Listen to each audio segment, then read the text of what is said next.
Good evening, live from New Delhi. You're watching DD India Newshour, India's voice to the world. I'm Shubhendu Ghosh, coming up in the next hour. Prime Minister Narendra Modi visits West Bengal and Assam, launches mega infrastructure projects in Malda, witnesses Bodo cultural event in Guwahati. Trump administration names US Secretary of State Marco Rubio and former UK Prime Minister Tony Blair members of Board of Peace for Gaza. US President Donald Trump's warning of new tariffs on countries opposing Greenland takeover reiterates the importance of the island for the United States security.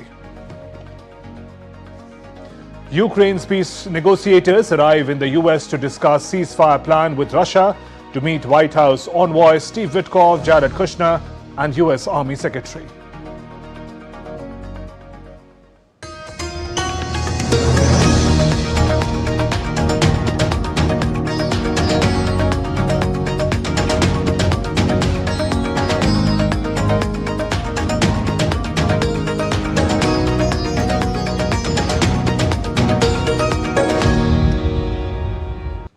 And Prime Minister Modi will be visiting West Bengal Singur on the 18th of January, where he will inaugurate multiple development projects worth over 800 crore rupees. DD India's Deepika Mahato sends us this report from Singur, in which you can listen to the local residents who expressed their excitement ahead of Prime Minister's visit. Prime Minister Narendra Modi is on a two-day visit to West Bengal. After dedicating and inaugurating various development-led projects in Malda, and with the idea of ensuring 360-degree development of West Bengal, PM Modi will now visit Singur in Hooghly on Sunday. The PM will inaugurate and lay the foundation stone of various development projects worth more than 830 crore rupees. During his visit, Prime Minister will lay the foundation stone of the extended port gate system at Balagar, including an inland water transport terminal and a road over bridge. Spanning an area of approximately 900 acres, Balagar is being developed as a modern cargo handling terminal with an envisaged capacity of about 2.7 million tons per annum. The project includes the construction of 2 dedicated cargo handling jetties, one for the containerized cargo and one for dry bulk cargo. Prime Minister will launch a state-of-the-art electric catamaran in Kolkata. This is one of the 6 electric catamarans indigenously built for inland water transport by Kochi Shipyard Limited. The vessel will support urban river mobility, ecotourism and last-mile passenger connectivity along the Hooghly River. Prime Minister will also inaugurate the Joyrambati-Borogopinathpur-Mainapur new rail line. This line is an important part of the Tarokeshwar-Bishnupur new rail line project. Along with the new rail line, a new train service between Mainapur and Joyrambati will also be flagged off. It will provide direct rail connectivity to the residents of Bankura district, making travel more affordable and convenient for daily commuters, students and pilgrims. Prime Minister will also flag off 3 Amrit Bharat Express trains: Kolkata Anand Vihar Terminal Amrit Bharat Express, Kolkata Banaras Amrit Bharat Express and Kolkata Tambaram Amrit Bharat Express. Ahead of Prime Minister Narendra Modi's visit to Singur, the local residents expressed their hopefulness of a developed Singur that offers job opportunities for youth and employment for women. हम जो युवा है आज 40 साल हो गया, कुछ काम भी नहीं है, मेरा परिवार दिक्कत होता है संसार चलाने के लिए। हम लोग सिंगुर से सब यंग युवा जो है हम प्रधानमंत्री से आग्रह करेंगे जो सिंगुर का इस पुण्य भूमि में वो जो आ रही है यशस्वी प्रधानमंत्री जी, सिंगुर वासी को युवाओं को यहाँ पे काम मिलेगा, रोजगार मिलेगा। तो यहाँ पे रोजगार भी आएगी, सबको सुरक्षा भी मिलेगा और आसपास में जो छोटा छोटा दुकान भी लेकर बैठेगा। जब कारखाना चालू हो जाएगा, मोदी जी के बढ़ जाएगी।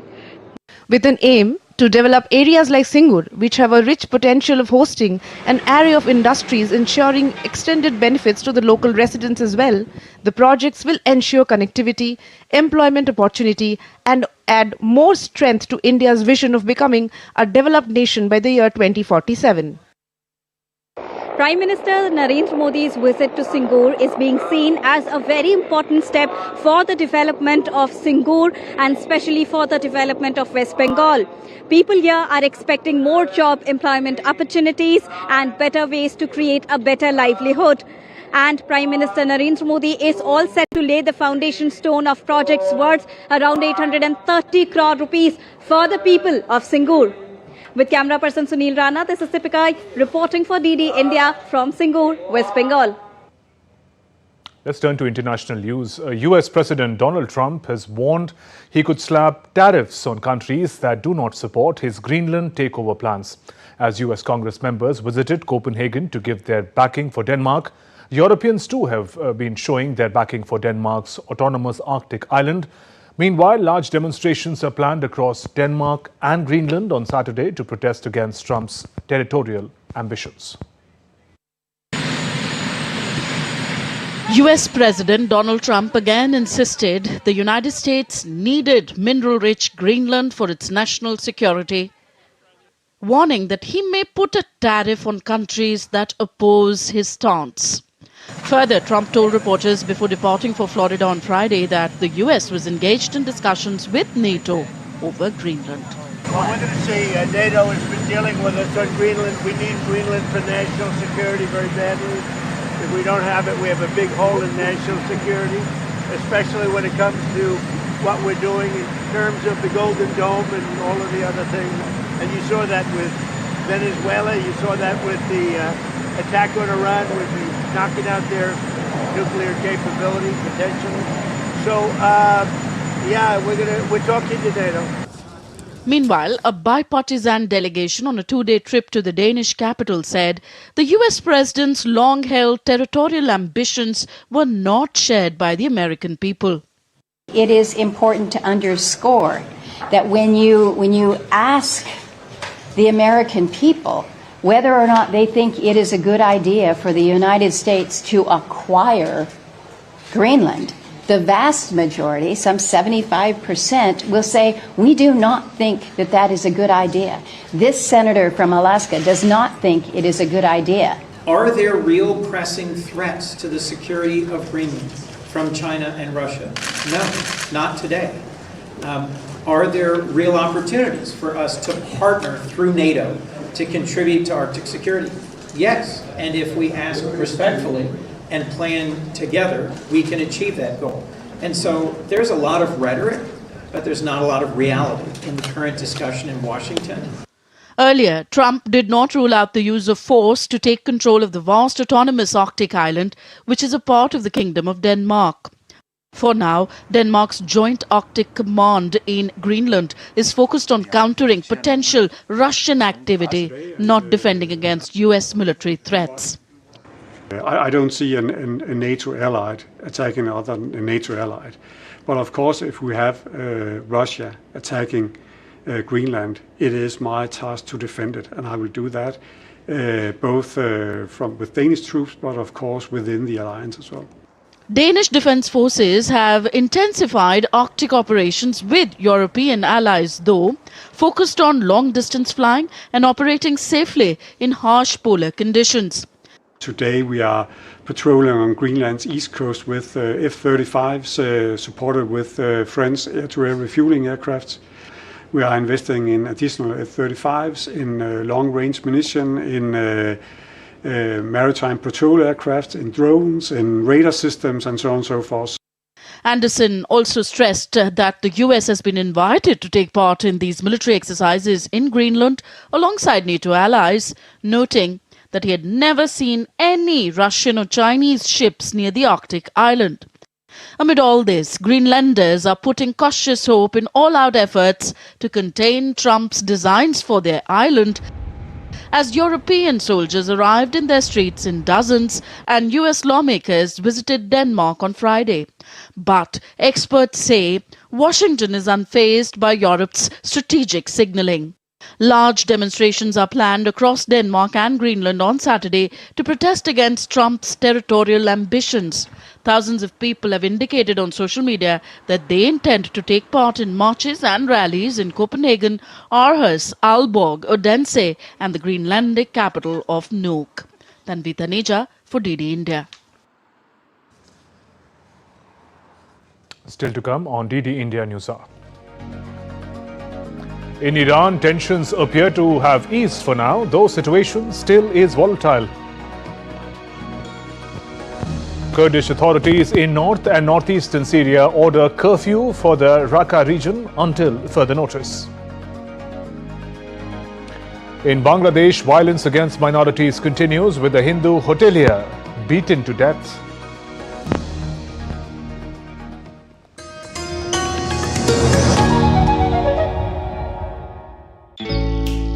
Jharkhand will mesmerize you with majestic nature, rich heritage and colorful culture. Hello. Johar. It fits perfectly. Thank you. Full workout ho gaya. Ready?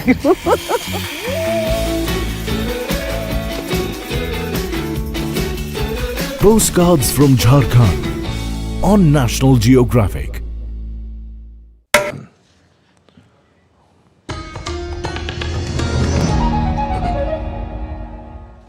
Welcome back. You're watching DD India Newshour. I'm Shubhendu Ghosh. India's Directorate General of Civil Aviation has found serious lapses by IndiGo Airlines with regard to flight disruptions that took place in December of 2025. The DGCA has slapped a fine of Rs 22.20 crores on IndiGo for its flight disruptions in December last year. The regulator asked airline to submit Rs 50 crores in bank guarantees. The aviation regulator said the action was taken after reviewing the airline's operational lapses that led to widespread inconvenience for passengers during the period. And DD India correspondent Taposh Bhattacharya is joining me on the phone line. Taposh, what details can you share on the lapses found in IndiGo's flight operations? Like Shubhendu, first, let me put it this way. There are four major points here. The 3rd to 5th of December, the mayhem that took place, which led to more than 2,500 flights cancelled and more than 1,800 flights getting delayed, led to a few major points from the DGCA. The 4-member committee, which was constituted by Ministry of Civil Aviation on the recommendation of MOCA, by DGCA, has first recommended a severe penalty, 22.20 crore that you also mentioned. There's a severe reprimanding that took place, and from DGCA to the top boss of IndiGo. We can tell you that the DGCA in its report has said that they have cautioned the CEO for overall oversight of the flight operation. Warning was given to the accounts manager, the COO of IndiGo, for failure to assess the impact, and also warning to the senior vice president of IndiGo with the direction to relieve him of current operational responsibility. So that's first point given to the IndiGo. The second, as I mentioned, it's 22.20 crore financial penalty that has been levied. The third point that is there, that a 50 crore bank guarantee DGCA asked the IndiGo to furnish in regard to the whole fiasco that took place. So that is the third point. The fourth point is even more interesting. DGCA has, on the direction of Ministry of Civil Aviation, has set up an internal inquiry that is currently being undertaken to identify and implement the systemic improvement within DGCA that is required. Okay. So that is something that we have been talking about, that how can such a huge lapse took place inside MOCA, inside DGCA, and why it was not earlier handled, and that's something that we've been talking about.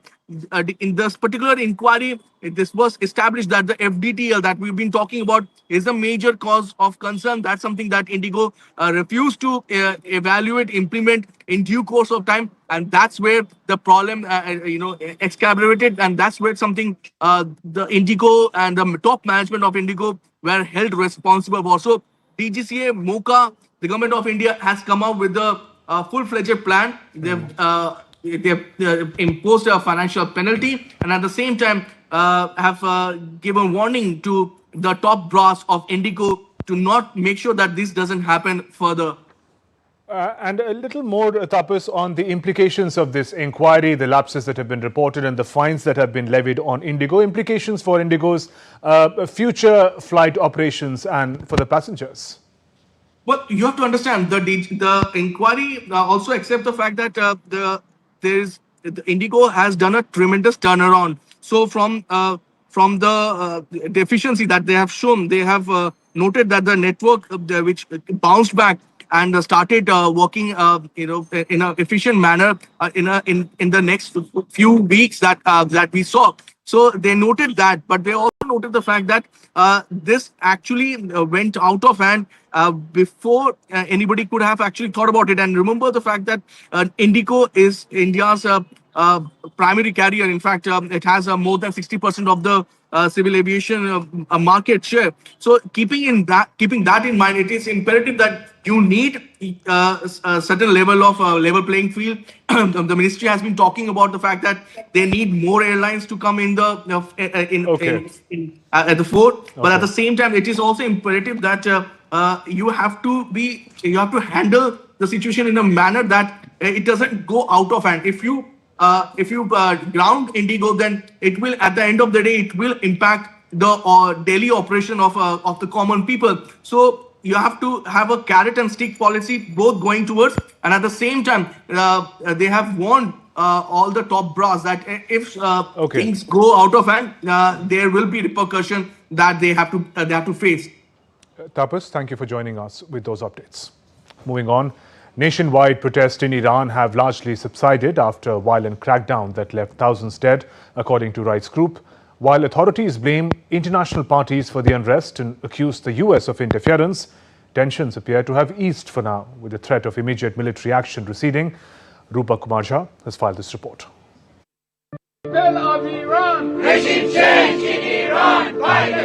Iran has seen a sharp decline in nationwide protests following a violent crackdown that rights groups say left thousands dead, marking one of the most serious challenges to the country's clerical leadership in decades.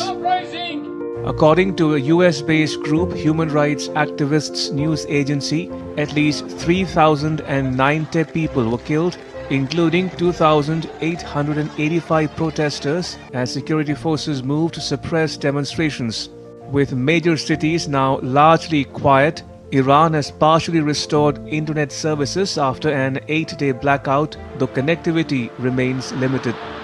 Iranian authorities have blamed what they describe as armed rioters and foreign-backed groups, accusing the United States and Israel of fueling the unrest.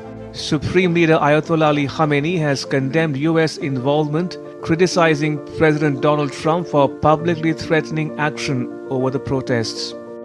The peculiarity of these riots was that the President of the United States himself got involved. He spoke out, expressed his views, and made threats. He encouraged the rioters, sent them messages from the United States, telling them to go ahead, to move forward without fear. In other words, the US President himself became involved in the unrest. He's part of it. The danger of new military action by United States appeared to have receded for the time being. US President Trump has said Tehran's leaders had called off over 800 scheduled executions. He had repeatedly warned to take very strong action if Iran executed protesters. Nobody convinced me. I convinced myself. You had yesterday scheduled over 800 hangings. They didn't hang anyone. They canceled the hangings. That had a big impact. Meanwhile, exiled opposition figure Reza Pahlavi has urged the international community to intensify pressure on Tehran, saying that he could ensure a stable transition if clerical rule collapses. Iranian state media, however, accused Pahlavi of coordinating unrest with foreign actors, as authorities warn they will show no leniency towards renewed protests. Amid turbulence and uncertainty, the international community is watching closely as events unfold in Iran. Rupa Kumar Jha for DD India. Some news from Bangladesh. A Hindu hotelier was allegedly beaten to death following a dispute over a trivial issue in Bangladesh's Ghazipur on Saturday. Police have arrested 3 people in connection with the incident. The deceased has been identified as Liton Chandra Ghosh of the Chandaya area. According to the victim's family, the dispute escalated when Liton tried to intervene to calm the situation, during which he was struck on the head with a shovel and died on the spot. Police said preparations are underway to file a case in the matter. Ukrainian negotiators have arrived in the United States for talks with the Trump administration on ending almost 4 years of conflict with Russia. The discussions come just days ahead of the 4th anniversary of Russia's full-scale attack on Ukraine. DD India's Adamya Mishra brings us more. Ukrainian negotiators arrived in the United States on Saturday to hold talks with senior members of the Trump administration on efforts to bring the conflict with Russia to an end. The meeting, which is set to take place in Miami, will involve US President Donald Trump's envoy Steve Witkoff and Trump's son-in-law Jared Kushner. The talks are being held just days before the 4th anniversary of Russia's full-scale attack on Ukraine. Kyiv is seeking clarity on security guarantees from its allies as part of any potential peace arrangement. Earlier, President Volodymyr Zelensky said that both Ukraine and the US plan on ending the conflict as soon as possible. The United States wants to end the war tomorrow, and we want to do it today. We are both interested in doing it faster, and we understand that the delay, signing, and the ending of the war is on Russia's side. Meanwhile, Russia struck gas production equipment in Ukraine in an overnight attack on Saturday, the 6th such strike in a week. Emergency services in the Odessa region responded to the strikes, which damaged a building and several vehicles. President Zelensky said he has ordered faster electricity imports and the rapid deployment of additional power equipment as Ukraine faces its worst wartime energy crisis. The talks with US come at a critical moment, with Ukraine seeking firm post-war security guarantees as Russia intensifies attacks on Ukraine's energy infrastructure amid freezing winter conditions. Adamya Mishra's report for DD India.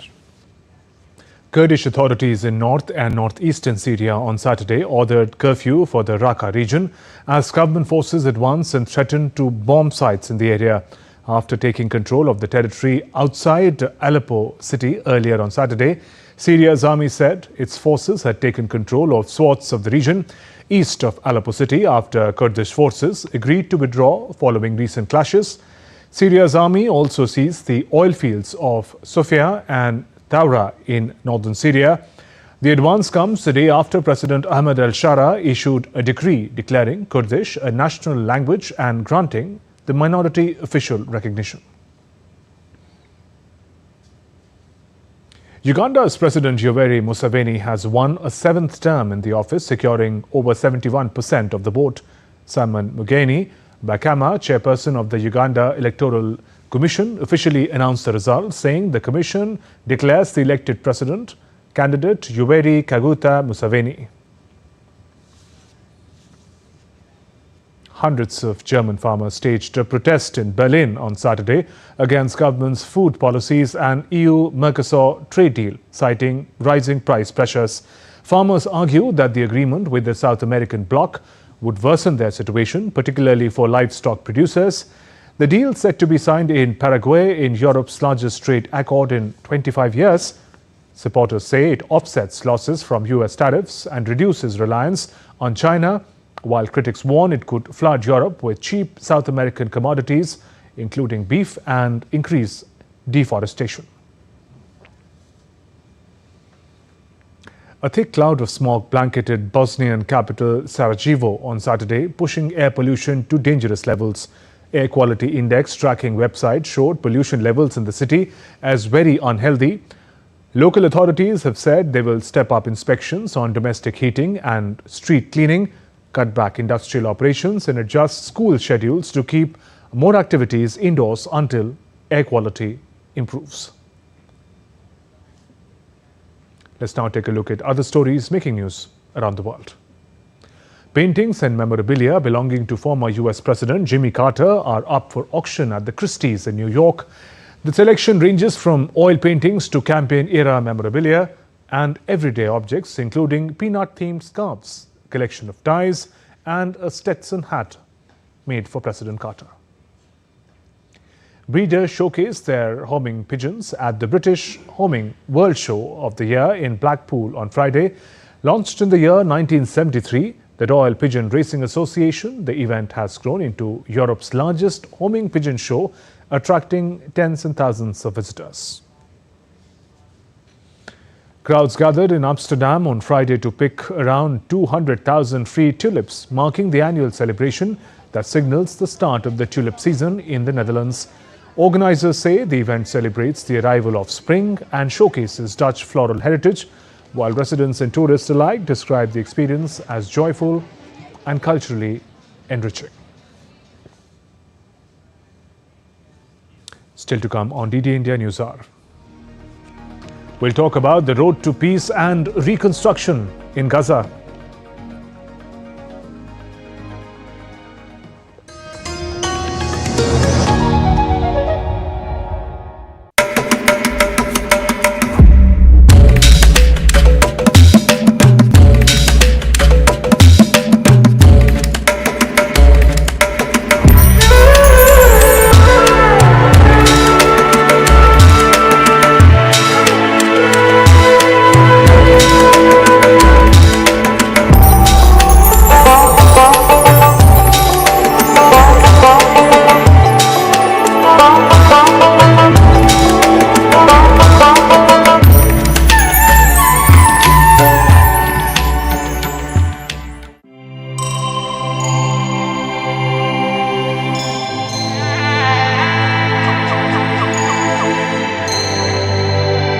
Embark on a timeless journey.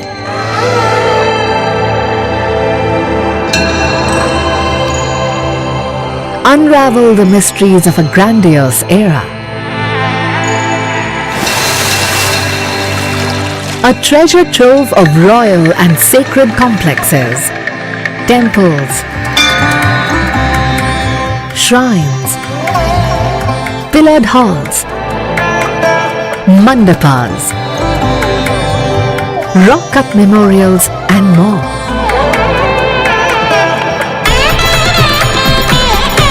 A spectacular setting of rugged landscape and exemplary workmanship, representing the best of Dravidian architecture.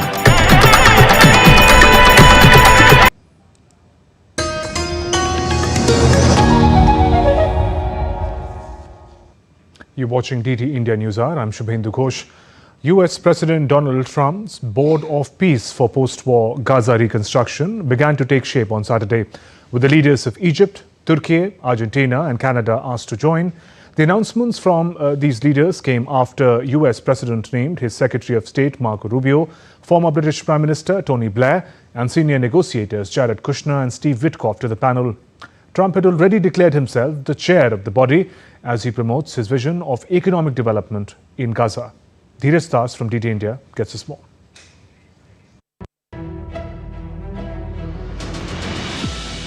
The White House on Friday announced some members of a so-called Board of Peace that is to supervise the temporary governance of Gaza, which has been under a fragile ceasefire since October. Trump named members of a board to help supervise Gaza that was dominated by Americans as he promotes a vision of economic development.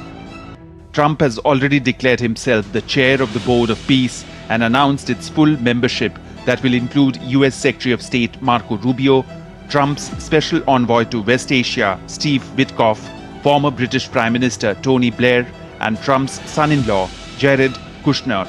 The board will also include private equity executive and billionaire Mark Robin, World Bank President Ajay Banga and Trump advisor Robert Gabriel.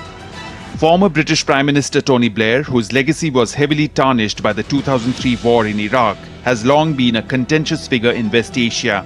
Blair said he was honored to join the board, adding he looked forward to working with other colleagues in line with the president's vision to promote peace and prosperity. The White House also named an 11-member Gaza Executive Board that will include Turkish Foreign Minister Hakan Fidan, the UN Special Coordinator for the Middle East Peace Process Sigrid Kaag, UAE Minister for International Cooperation Rim al-Hashimi, and Israeli billionaire Yakir Gabe, along with some members of the executive board. Nikolai Mladenov, a former UN Middle East envoy, will be the High Representative for Gaza. Nikolai Mladenov will oversee a separate 15-member Palestinian Technocratic Committee, the National Committee for the Administration of Gaza, or NCAG, charged with managing the day-to-day governance of post-war Gaza.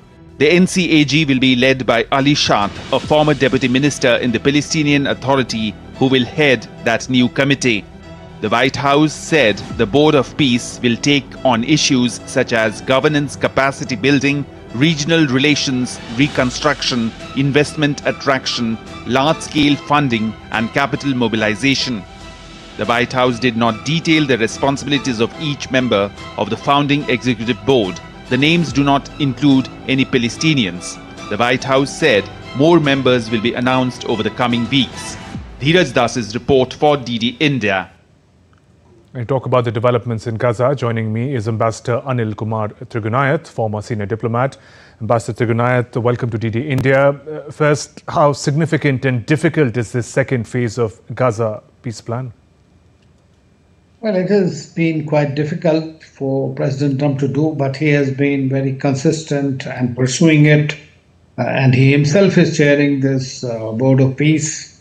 And I think that in that sense, the beginning of the phase 2 will be a welcome change, which is required and continuation, even though not everybody is on board. And I think that President Trump is trying to make it work somehow. We still have to know exactly which are the countries that are contributing forces, because Israel does have several objections to many of the contributing countries who have offered to come, for example, Pakistan or Turkey. But as we have seen in this board of peace, we are looking at the Hakan Fidan, the Turkish foreign minister, as well as Egyptian and some others who have been continuing, Qatar, for example, all of them who have been involved in these peace plans and working on peace all through. President Trump is also keen that Hamas remains on board with completely, as far as the continuation of this peace plan is concerned, reconstruction is concerned. But it looks like at the moment that this is a good board that should be able to deliver. It depends on what is the remit exactly, how it is going to work, how the funding would be provided for reconstruction, because the situation, especially during these winters, is extremely difficult for the Gazans, the Palestinians.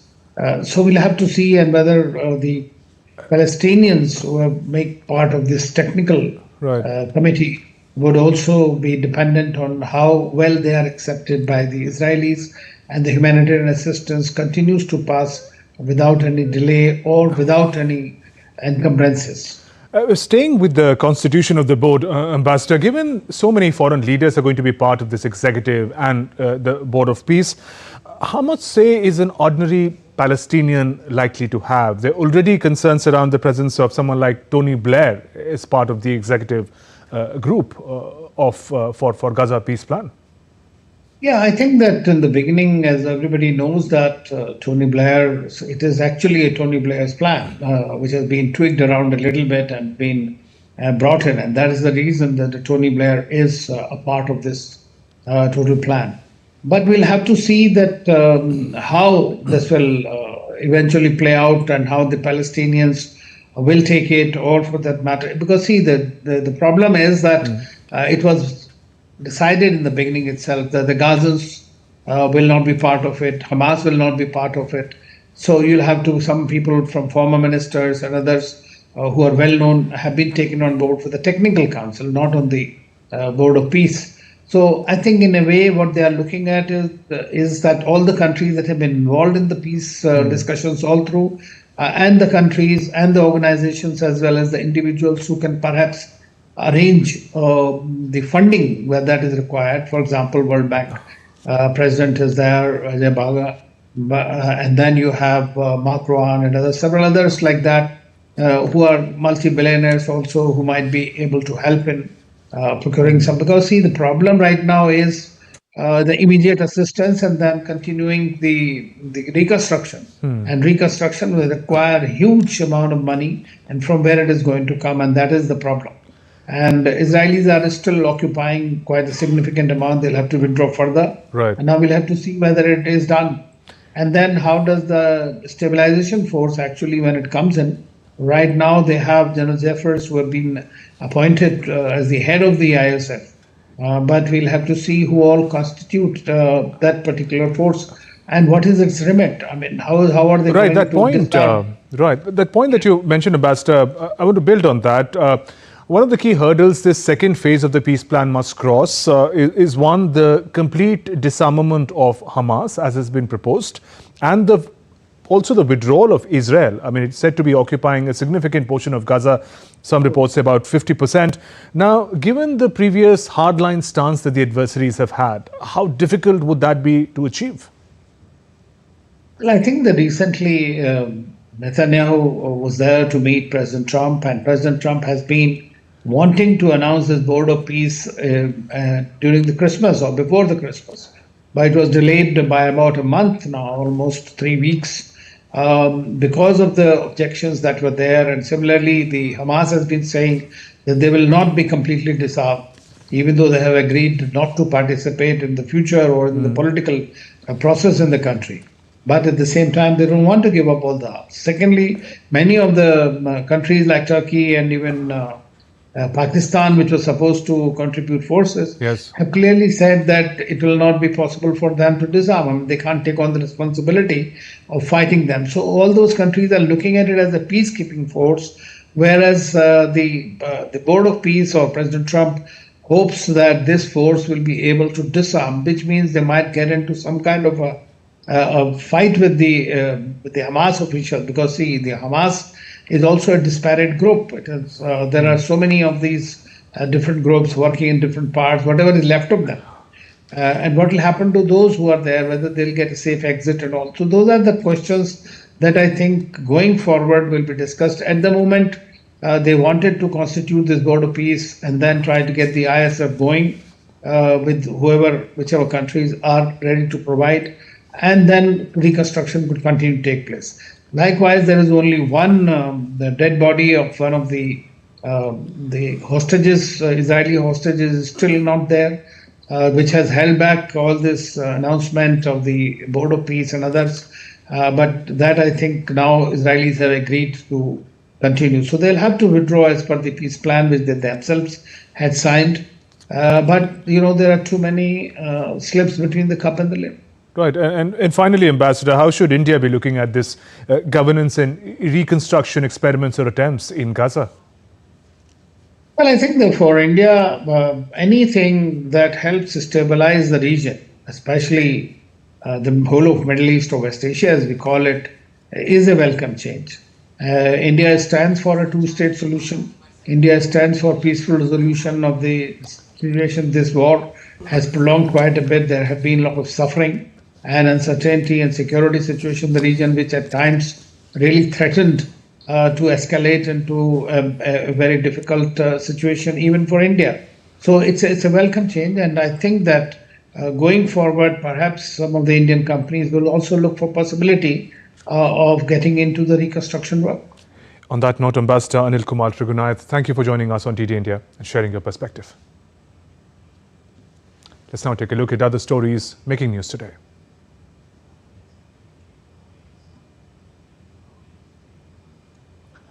The Eco Innovators Ideathon 2026 was successfully held at India Habitat Centre in New Delhi. More than 5,500 students from over 1,000 government and private schools and colleges across 23 states participated in this event. The Ministry of Micro, Small and Medium Enterprises will be organizing PM Vishwakarma Haat 2026. The event will be held from January 18 to 31st at Delhi Haat in New Delhi. PM Vishwakarma Haat aims to celebrate and showcase India's rich heritage and traditional craftsmanship. Indian astronaut and group captain Subhanshu Shukla on Saturday inaugurated the virtual reality theatre and panel exhibition titled From Earth to Orbit, Exploring Space Together in New Delhi. During the event, he shared the experience of participating in the Axiom 4 mission, astronaut training and challenges of orbital missions. Still to come on DD India Newshour. Australian Open 2026 draw is out. Defending champion Yannick Sinner eyes a hat-trick. Manchester United shock City in a 2-0 derby thriller.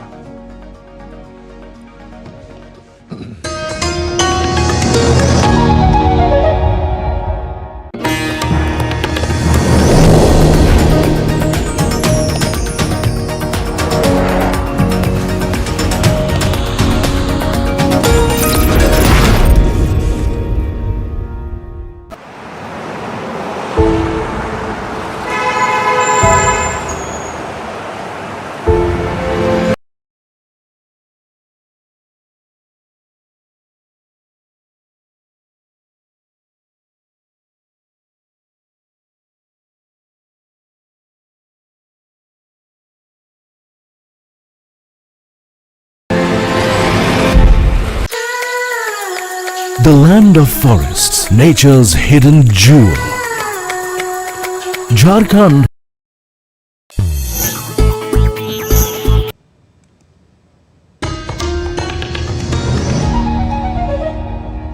Welcome back. You're watching DD India Newshour. I'm Shubhendu Ghosh. India's Home Minister Amit Shah on Saturday visited the World Book Fair at Bharat Mandapam in New Delhi. During the visit, the minister visited various stalls and interacted with publishers, writers and visitors. Sharing this on social media, the minister said, and I quote, "Books are the best medium to gain knowledge and one should continue to read regardless of their age. The habit of reading is fast waning. I believe that books, whether in digital or print, are still the best way to acquire knowledge." India's Defence Secretary Rajesh Kumar Singh on Saturday visited the National Cadet Corps or NCC Republic Day Camp 2026. On his arrival, he was received by Lieutenant General Virendra Vats, Director General of the NCC. Defence Secretary inspected the flag area, Hall of Fame and reviewed the cadet displays including ship and aero models, Yuva Apta and drone training stalls, appreciating their innovation and preparedness. Decades of experience in global diplomacy, Lakshmi Puri believes that India's greatest strength today lies in its cultural confidence. Speaking at the Jaipur Literature Festival through her session, Sari Eternal, Lakshmi Puri elaborated on her book, which presents the sari not merely as a garment, but as a living symbol of India's civilization, women's strength and cultural continuity. Story of the sari and about the sari. And so it has everything you need to know about the sari, especially it's a message to Gen Z that they should, embrace it, that they should become its ambassadors. And it's not just because I'm saying it, because I think it's the coolest thing to do, it's the best thing to do. And also, I very much call upon them to be the flag bearers to take the sari into the future. Varanasi's ropeways, India's first urban public transport cable car system to ease severe traffic congestion. The eco-friendly project is expected to serve some 96,000 passengers daily, offering a modern and efficient way to navigate the city's busy lanes. Varanasi in Uttar Pradesh is set to revolutionize urban mobility with the Kashi ropeway, a close to 700 crore rupees infrastructure project nearing completion. According to officials, with nearly 95% of the construction completed, this initiative will become Asia's first urban transport ropeway system. Local residents have welcomed the project, calling it a much-needed solution to the city's traffic problems. Banaras में जिस तरीके से traffic की समस्या है उसके लिए जो है रोपवे एक बहुत बड़ी सौगात होगी। कम से कम बाहर से आने वाले पर्यटक जो है आसानी से उस स्तर तक पहुंच सकेंगे जहां के लिए जो है उनको काफ़ी कठिनाइयों से पहुंचना हो जाता है। ये रोपवे जो है एक बहुत बड़ी जो है बनारस के लिए उपलब्धि होगी। Covering a distance of around 4 kilometers from Varanasi Cantonment Railway Station to the Church Square in the city, the ropeway will undergo extensive trials before its launch. अंतिम चरण में है अभी जो हमारे गिरिजाघर और गोदोलिया जो स्टेशन है उसमें काम बहुत तेज़ी से जो चल रही है। अगर सब कुछ ठीक रहता है तो मार्च एंड तक ये पूरा रोपवे का जो है पूरा हो जाएगा। उसके बाद ट्रायल पीरियड चलेगी। पब्लिक ट्रांसपोर्ट के रूप में ये रोपवे पहली बार देश में इसका प्रयोग किया जा रहा है और जैसे आपने देखा इसकी जो क्षमता है ये 96,000 लोग यानी लगभग 1 लाख लोगों को ये कम्यूट कर सकता है। The ropeway transport system is scheduled to begin from March end of this year. You're watching DD India Newshour. Time now for action from sports. The Australian Open 2026 is set to open the Grand Slam season, with the main draw now revealed and the world's top tennis players gearing up for action at Melbourne Park. With defending champions returning, historic milestones on the line, and blockbuster clashes already taking shape, the stage is set for 2 weeks of high-voltage tennis.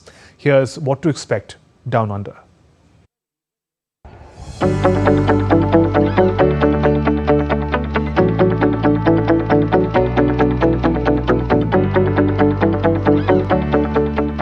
The first Grand Slam of 2026 is just round the corner. The Australian Open will run from January 18 to February 1, with the women's final scheduled for January 31 and the men's final on February 1. The hard courts of Melbourne Park once again host the season's opening major, featuring a record prize pool of nearly $75 million. In the men's draw, defending champion Jannik Sinner begins his quest for a rare third straight Australian Open title. The Italian finds himself in the same half as Novak Djokovic, who is a 10-time champion in Melbourne and is chasing a historic 25th Grand Slam title. Meanwhile, the world number 1, Carlos Alcaraz, will be attempting to become the youngest man in history to win the career Grand Slam at just 22 years old. The Spaniard will start his campaign against home favourite Adam Walton and could face Alexander Zverev in the semi-finals. Last year's runner-up, Zverev opens his campaign against Canada's Gabriel Diallo. Defending champion Sinner will face Hugo Castro, while Djokovic will clash with Pedro Martinez. I'm just angry for the title, angry to do a really good result here. So I'm just getting ready as much as I can, and I'm really excited about the tournament begun. It's great to be back here. It's such a special place for me, and starting the season here is always very, very nice, very beautiful, and obviously you never know what's happening. So let's see what's coming. The women's draw also promises drama right from the start. Defending champion Madison Keys begins her title defense against Ukraine's Alexandra, while world number 1 Aryna Sabalenka, a 2-time Australian Open champion, arrives in strong form after defending her Brisbane title. One of the most talked about possibilities is a second-round clash between Coco Gauff and Venus Williams. Coco Gauff will open her account against Kamila Rakhimova, while world number 1 Aryna Sabalenka is pitted against French wildcard Tiansova Rajaona, while 4th seed Amanda Anisimova begins her quest against Simona Waltert. I'm happy to be back. I have a lot of great memories from this place, and yeah, I can't complain about my start of the season. I think I played some great matches there, showed great tennis, and super excited to start this tournament. From record chases to fresh rivalries, and from seasoned champions to rising stars, the Australian Open 2026 promises a compelling start to the tennis year. Sports Desk, DD India.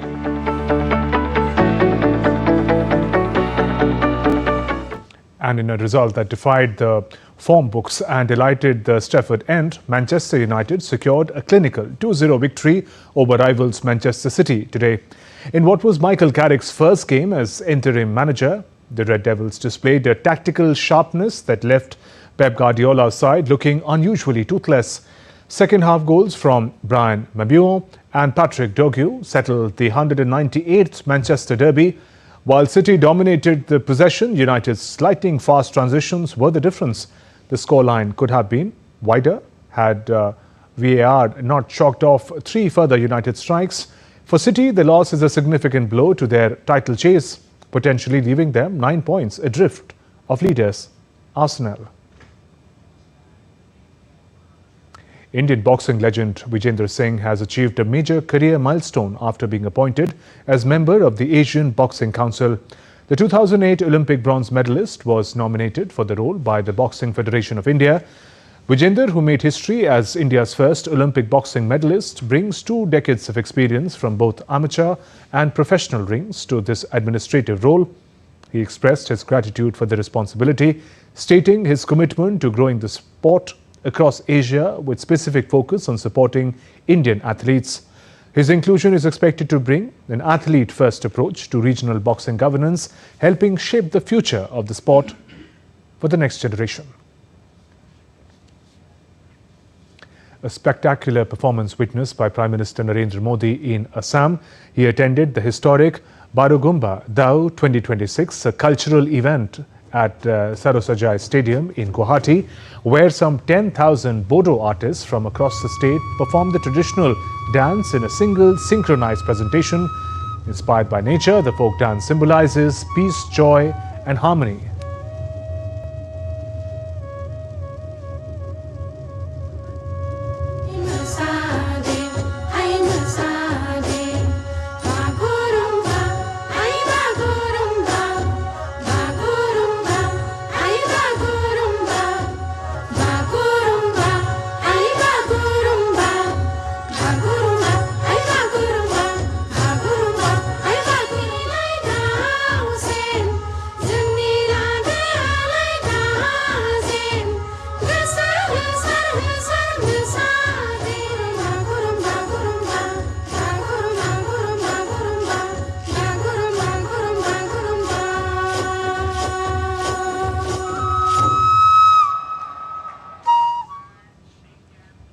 And that's all in this edition of DD India Newshour. Let us know your thoughts on the news of the day. For those on the go, you can get all the latest news and updates from India and across the world on DD India mobile app.